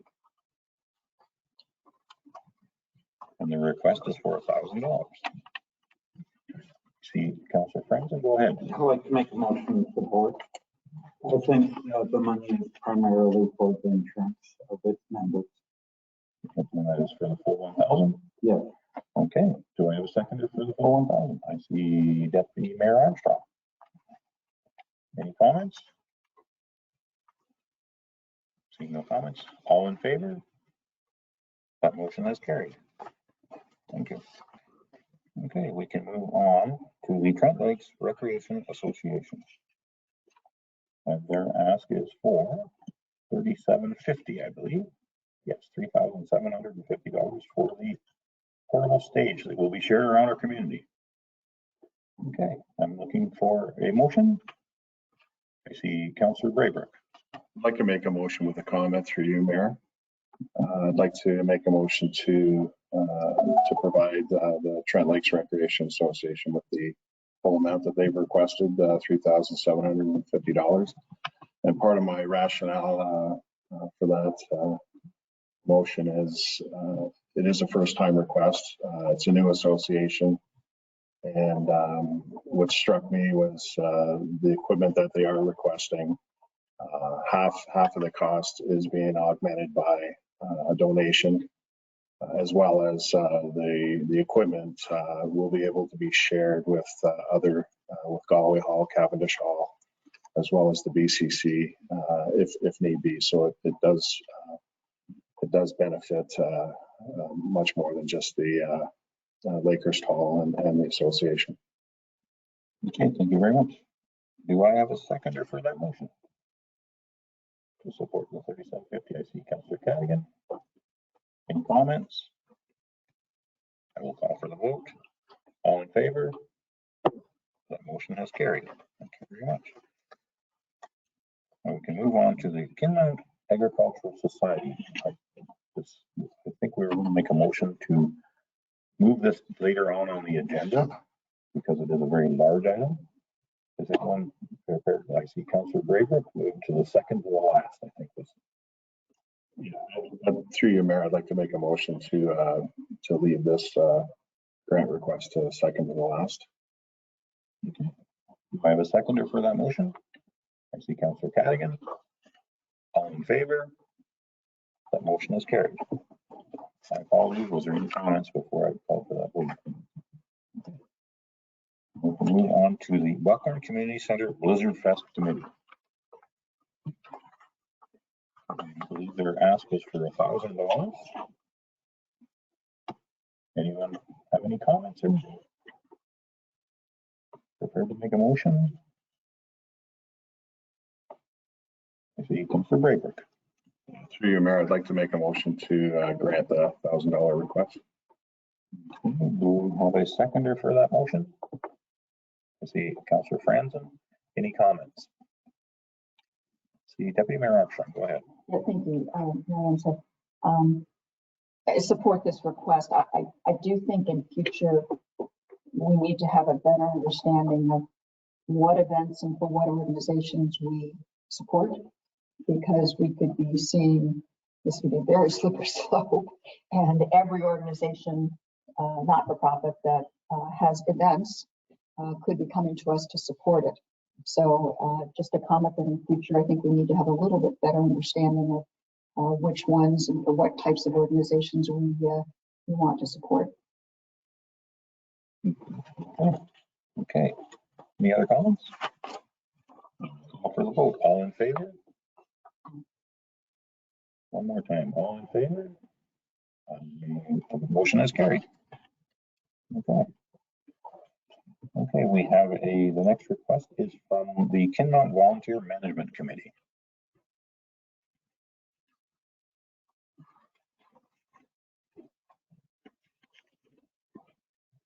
I can't even find it on it. Okay, perfect. Thank you. Thank you, Clerk Jesse Clark. Okay, we have $1,000 request. Any comments or motions? I'm seeing Deputy Mayor Armstrong. Motion to support the $1,000 with the understanding that, of course, this community serves our Galway residents, but also this falls under the larger statement that I earlier made about rich events and for whom. Okay, thank you very much. We have a motion to support the $1,000. Do I have a seconder? I see Councillor Cadigan for a seconder. Any comments or questions? Seeing none, I will call for the vote. All in favor? That motion has carried.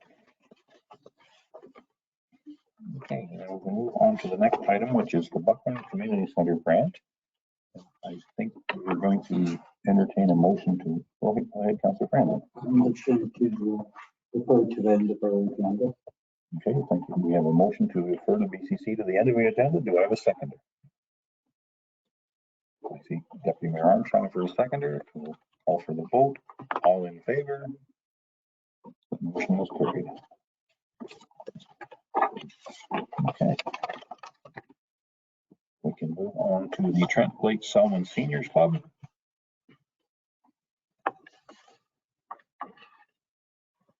And they are asking for $2,000.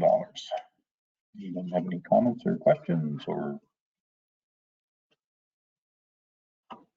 I think we supported them with $500 last year. Yes, we did. Anyone prepared to make a motion? Or go ahead, Councillor Cadigan.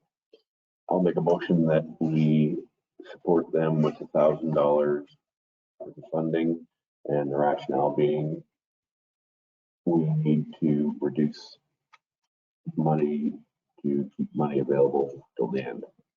Okay. I have a motion for $1,000. I can see Deputy Mayor Armstrong. Are you willing to second that? I will second that and add to the rationale that $1,000 of that is for lunch for the seniors. So I'm not sure that that's something we really need to support, because it helps the members, but it doesn't really have a direct impact on the rest of our community. Okay. Thank you very much for the comment. Any other questions? I will call for the vote. All in favor? That motion is carried.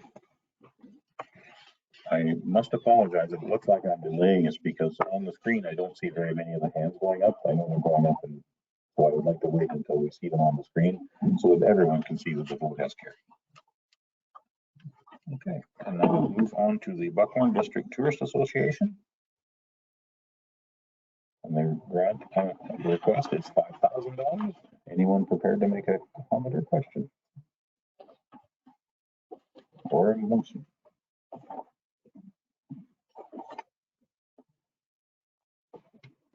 And my council has gone quiet.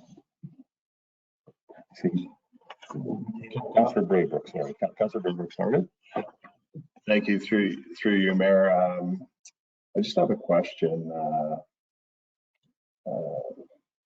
Actually, I'll make a motion to grant $3,000. And my rationale for that is just going through their financial statement. It appears that they have a positive bank account of $60,000 or $61,000. So I don't know how that's applied to any sort of operating costs or how that applies to the grant request rationale. Okay. Do we have a seconder for 3,000? I see Councillor Cadigan for a seconder. Any comments from? I'm seeing no comments. I will call for the vote. All in favor of 3,000? That motion is carried. Okay, we move on to the Kawartha Lake Stewart Association.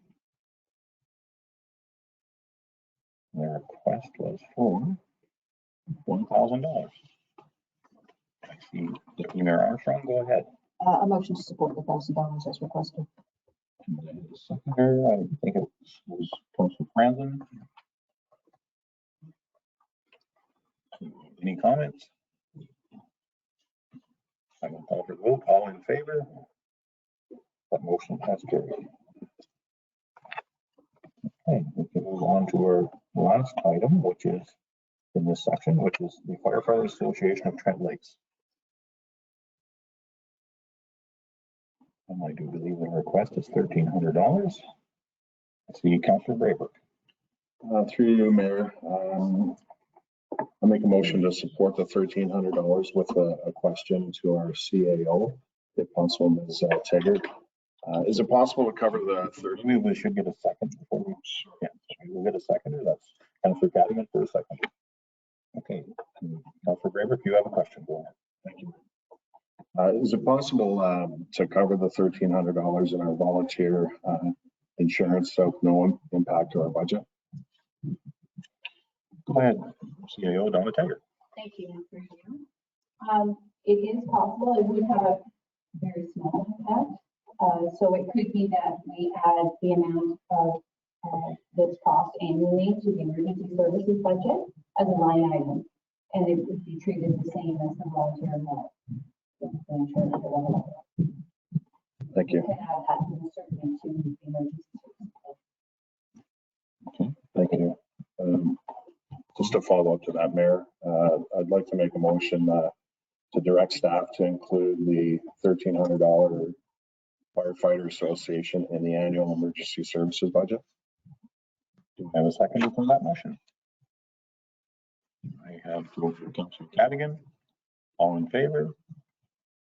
That motion has carried. Now, do we still have to give them the grant money for this year? Or is that going to be included? We will just include that in the emergency services budget, so it doesn't have to be part of this calculation. And I just wanted to acknowledge our track team upstairs. They're providing some running total at the bottom there on the spreadsheet, just for the information. It's already terrifying me.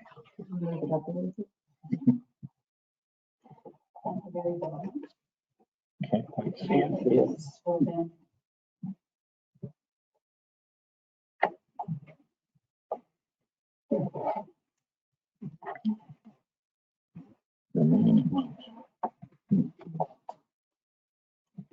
Okay, so we are going to move back to the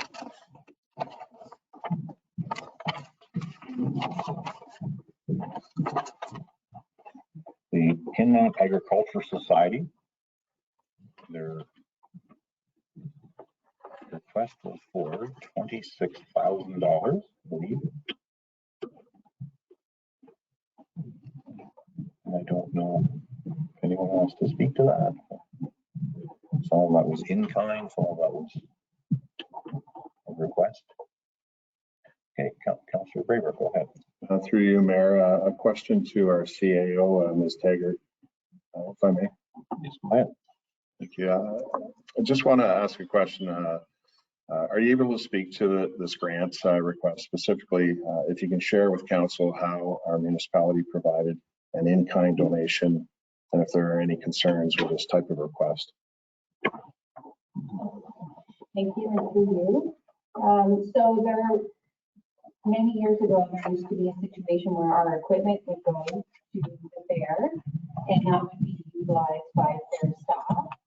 So that was changed a couple of years ago. So it's safer from an insurance standpoint to for these organizations to request the money directly and use that to hire whatever services they require, because that is not a municipally owned piece of land, and to have staff on there doing work on properties like that is not recommended.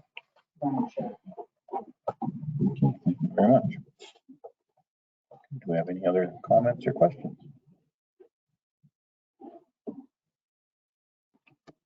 I'm anyone prepared to make a motion also.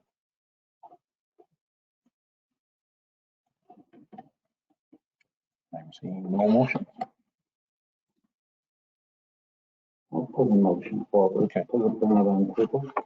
We approve the grant amount of $8,500. Okay, do I have a seconder for discussion? See Councillor Cadigan for a seconder. Can we have some discussion on that? See, okay, Deputy Mayor Armstrong, go ahead. Just a question as to why the amount of 8,500 was. Yes. Just considering the amount of money that we have left over. Okay. One major grant. That's one major grant. That's Normally. Yeah. My feeling is that $50,000 probably isn't enough for all of the organizations that provide services within the municipality. It's very true. We do have a lot of services that are in need of grant funding. Yeah. We do have a very robust amount, I think, in there, but in the future, we may have to adjust that. But I think it gets adjusted every year, does it not? Talking to our CAO. Yeah, it is based on the previous year's tax levy, so 0.5% of the previous year's tax levy. The council could always direct to increase that. But we're talking about an inflation rate of around 5 or 6%. So it doesn't even cover the cost of inflation. Okay. Well, we have a motion on the floor and seconded, and we've had some discussion. I will call for a vote. All in favor of 8,500 to the Kinmount Agricultural Society. I'm seeing 2 votes. I'm not in favor of that. So that motion failed. Okay. Is anyone prepared to make an alternative motion? I see Deputy Mayor Armstrong. Thank you, Mayor Armstrong. I make a motion to support the Kinmount Agricultural Society with $5,000.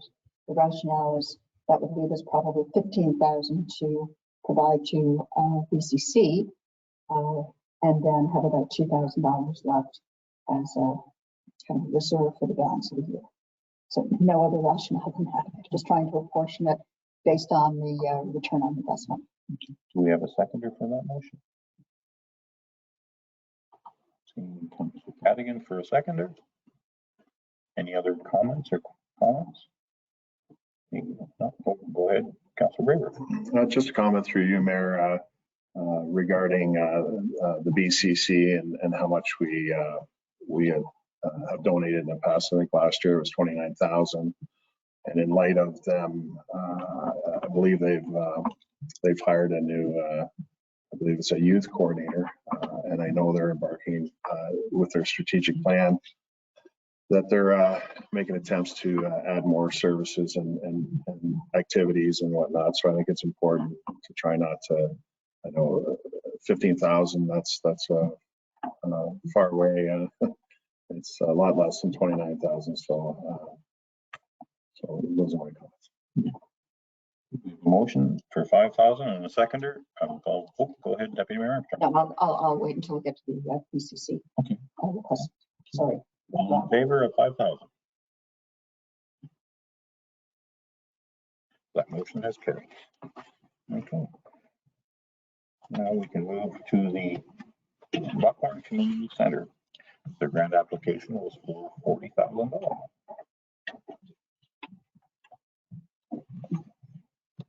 I have Deputy Mayor Armstrong, go ahead. So following up, I make a motion that we support the Buckhorn Community Center with $15,000. We certainly appreciate all the work they do and are especially pleased with their new direction and being more inclusive of serving all of our residents. However, they do have a balance of $183,000 in their bank. So, and they have many sources of funds. So, we certainly want to support them.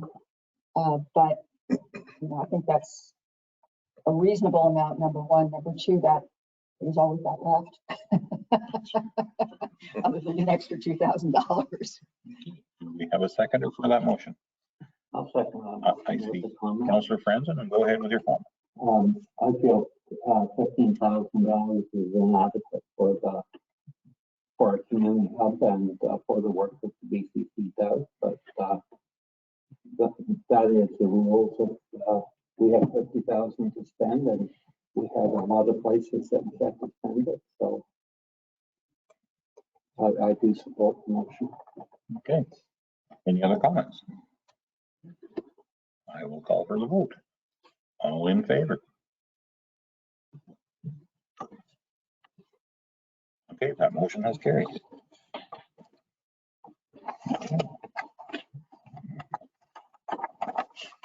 And I'm lost.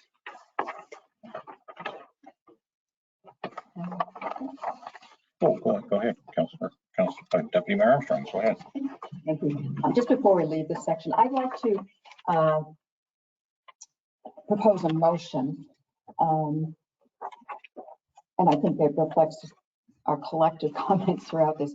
I'd like to make a motion to direct staff to review our community grant policy and process and bring back to council, and you've got lots of time, some alternative ways to approach this. And to comment on that, we know that Selwyn only gives $5,000 in grants, and it's pro rata. We get 10 requests, and each get 10% of it. Our benchmark Duro Denver does not have community grants. I was unable to benchmark other communities. I think we should look at that as part of the work that staff does. Not saying that we should adopt any of those because we are unique, but it certainly, I think, is important to understand what other communities in the county are doing as part of the research that staff does on this, as well as other grant awarding organizations, because $50,000 is a lot of money. And I'm still not convinced that we have a very methodical approach to apportioning out the money that we do have. So that was sort of a soapbox as well as a motion. Yeah, a little bit. Sorry. So we have a motion, and do we have a seconder for that motion? I see Councillor Drager for seconder for the motion to review our grant policy. And I will call for the vote. There's no questions. Okay, I'll call for the vote. All in favor? That motion has carried. Thank you very much. See our CEO, Don Latago. For clarification, is council directing that the balance that was not awarded today go into the miscellaneous grant that already has an amount of $3,000, and then that would allow council to support other organizations right here that come forward as needed? That was the gist of that motion. Can we make sure that gets added to the motion? That is confirmed. Council will all confirm that they're okay with that? Thank you. Yes, they are. Okay. Thank you very much. Okay, we can move on to item number 6, which is staff reports. We have Donna Taggart, our CAO treasurer. Would you like to speak to the 2023 draft budget update? Thank you, Mr. Yu. So before you is the update since our December 5th meeting. So any changes have been made as directed by council at that meeting. and also any additional changes identified by staff. And I have provided you budget to actuals for all of the departments, highlighting those changes. So just to clarify and let you know, so the growth did come in at 0.57%, and that was the amount anticipated at our December 5th meeting. Our growth is down this year. It was 1.02% for 2022, which was based on 2021. And as a reminder, growth is the amount when you compare the opening assessment balance, for which the 2022 taxes are calculated, and the closing assessment balance. And that closing balance would reflect any additions, builds, that type of thing, renovation, but also any reductions through demolition, fires, and assessment of. So the additional growth for Trent Lakes, based on that 0.57%, adds just over $60,000, and that amount has been used when calculating the tax rates and the tax levy requirement for 2023. And if Ian would be so kind to go to the summary document, which is speak to that a bit.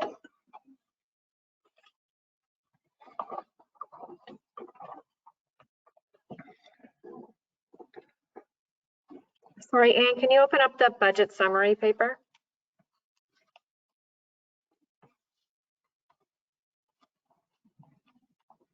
Thank you. Thank you, Anne.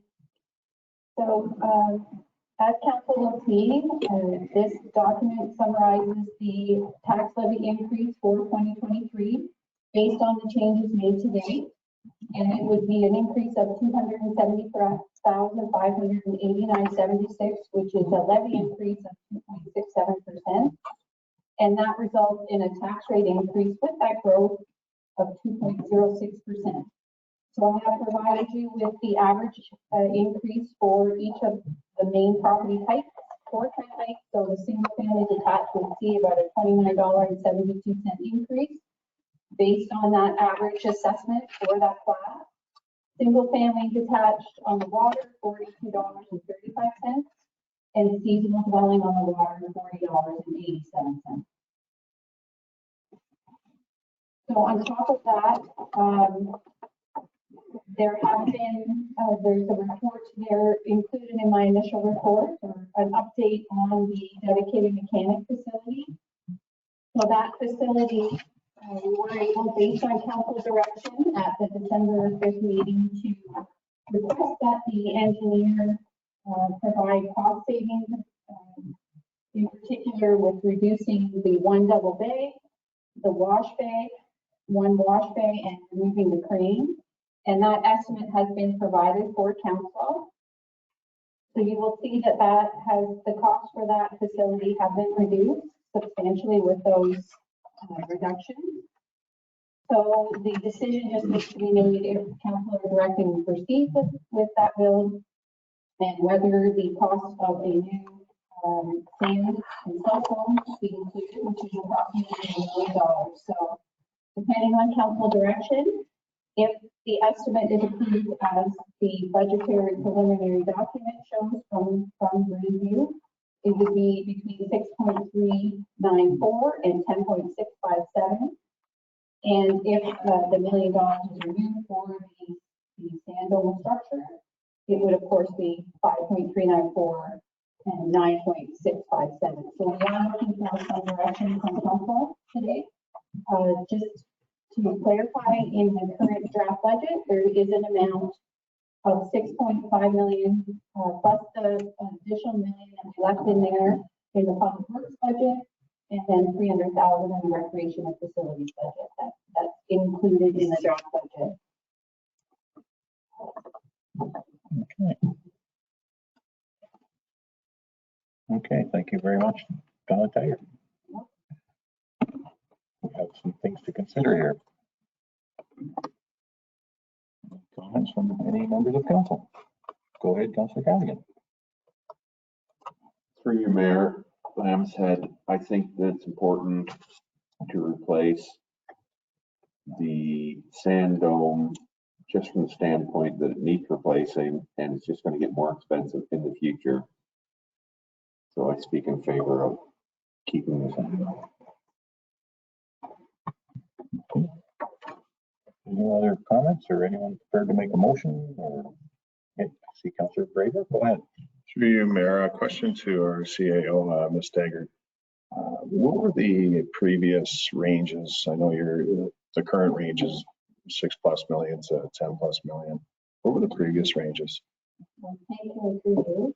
So we had budgeted last year the amounts I've indicated already, and it came in that it could be between up to 12 million, I'll say 10 to 12 in there. So I think, you know, right now, many municipalities are finding it more expensive to build for the obvious reasons, and it just came in a bit higher than anticipated. Go ahead, Deputy Mayor Armstrong. Mayor, so I'm wondering if we could split this into two motions. I think it's important that we do the public works one separately from the regular budget. And if you would allow me that, then I would make the motion first that council support the budgetary cost estimate provided by Greenview, which includes the addition of a new winter sand salt dome. Motion to support budgetary item. And do I have a seconder? See Councillor Cadigan for a seconder. All in favor? Oh, any more comments? Sorry, my apologies. Any more comments? Go ahead. I just have a comment about the sand dome. I'm not 100% convinced that the sand dome is the way to go. There are other structures outside of sand domes that seem to be used by other municipalities in the area, and they seem to be efficient. I'd like to know the cost difference and the operational value of different styles of sand domes. Can we have that included in the motion, or is that separate still? No, that's not going to be included in that motion. Okay. We have a motion and a seconder to support the 6 million plus. Hopefully it's not much plus. And that includes a sand dome. Any other comments? I'm seeing none. I will call for a vote. All in favor of that motion? It's all in favor? That motion has failed. Do I have anyone else prepared to make a motion? I see Councillor Flanagan, go ahead. I'd like to make a motion to support the structure without the sand dome at this time. Because I believe that we do need this work shed for both departments, and we need it as quickly as possible. Yeah. I would support the motion without the sand dome and investigate alternative methods of sand for the sand dome. Okay, so we have a motion to support the building without the sand dome, but to investigate other ideas for sand domes. Do I have a seconder for that motion? I see Councillor Graber for a seconder. Through you, Mayor, as well with the comments. Are we able to revisit that one particular point as far as Councillor at Large Franzen brought up? Are we able to revisit that the proposed $1 million and any sort of alternate arrangements? We'll do this. Okay. Support the building as designed and budgeted for, and we'll look at alternatives to a sand dome to store sand in. So we can get back to if we have to say, okay, thank you. Okay. Any other comments? Just a further comment. It's only to receive more information. If the sand dome is the most economical way of going and the most efficient way of going, I have no problem with it, but I think we have to investigate alternatives. And to support that, my final comment is that you do see that going on in many other municipalities. There's alternative structures that are out there that fit a conveyor. They fit the new size conveyors. So I drove around in this province and I see them quite often. So yeah, I'm in support of that too. Okay, I will call for a vote. All in favor of supporting the building? That motion has carried unanimously. Thank you very much. And we can move on to Go ahead, Deputy Mayor Armstrong. Sorry, I was going to go back and make the motion to receive the report regarding the 2023 draft budget update and further direct staff to bring forward the 2023 budget to the February 21st regular meeting for approval. Do I have a seconder for that motion? I see Councillor Braybrook. All in favor? Comment? Do I have a comment? Comment if I may. Yeah, I just want to congratulate the staff on some really excellent work in putting together this budget. I think a 2% increase in the tax rate is exemplary and probably reflects, really wonderful cost management on the part of our staff, and certainly one of the lower tax rates being considered throughout the county. certainly is that. That is absolutely for sure. Okay, thank you very much. Any other comments? I will call for the vote. All in favor? That motion has carried. Okay, thank you very much for that. Now we can move on to item 6.2, which is fees and charges bylaw. Jesse Clark, will you please speak to the motion or speak to the item? Thank you. Through you, Mayor Lansford. This is the consolidation of fees and charges or changes to the fees and charges bylaw proposed by several departments. So the first change is sort of a revamp to the Sandy Lake Cemetery fees. They have not been reviewed or increased since the municipality became the operator in 2016. And additionally, the caretaker labor fees have increased. So these fees are more in line with other cemeteries in the area. The license of occupation fees have been adjusted. The application fee is being increased to cover the administration time, and the annual fee is being reduced as there's less administrative work in renewing the license. And minor amendments have been changed to Schedule F, which is for the transfer station. So the fee for cottage kits is being included and increased from $3 to $5 to help offset some costs in preparing the kits and materials. And there was just a slight wording change allowing the cottage kits to be an appropriate method to get into the transfer station. This report right now is just for council's information in support of the proposed changes, and a bylaw is on today's agenda to approve them. Okay, thank you very much. Anyone care to make a motion? Councillor Faber. Through you, Mayor, I'd like to make a motion that council receive the report and that also council support those changes. I will second. Deputy Mayor Armstrong. Any comments? Seeing none, I will call for the vote. All in favor? That motion has carried. Thank you. Okay, we can move on to 6.3 of our agenda, which is Matt. I'm not sure how to pronounce your last name. Recreational Facilities Coordinator for the Buckhorn Hanging Basket. Matt, would you like to speak to this? I would love to. Through you, Mr. Mayor. As you know, every year we install and maintain hanging baskets in the Buckhorn core. Last year, we felt our baskets didn't really meet the standards we set out for ourselves, so we decided to do a bit of research in an attempt to prove the quality of our baskets. We reached out to a number of municipalities nearby that we felt have been successful in the past, and did some research and decided on some self-watering hanging baskets. As it stands, we water the baskets daily in the summer and every 2 days roughly for the rest of the growing season. The self-watering baskets would allow us to save an estimated 120 hours of staff hours that we could then reallocate to other projects within the municipality. Furthermore, the self-watering system is more effective, and we believe it will allow for fuller, more vibrant baskets.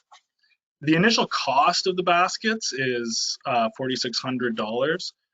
But as you can see in the report, the baskets should pay for themselves in labor reallocation alone before the end of the second year of operation. From then on out, it will all be profit by way of increased staff hours to spend elsewhere. As for the baskets on the Selwyn side that we maintain currently, we've reached out and offered to make a joint purchase that would save on shipping costs. We've also requested that if Trent Lakes is to maintain the baskets moving forward, that Selvin would compensate for staff time. Otherwise, we would just discontinue the hanging baskets in Selwyn. We're very excited about this new system, and we think it'll make a significant difference in the beautification of Buckhorn. So thanks for your time. Okay, thank you very much. Any council member have a comment about this? Councillor Cavian, go ahead. Matt, what is the lifespan of these baskets like? Are they 1 year disposable or 10 years? They have a 10-year estimated time.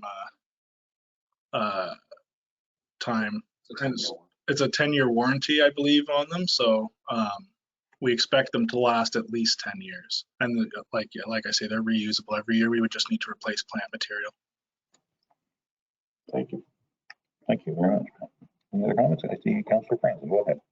Through your mayor, I'd like to ask where the money is coming from. Is it coming from the budget from the parking deck? Go ahead, CEO. Thank you, and through you. It's already amount that's included in the budget. We did up it a bit this year for this purchase.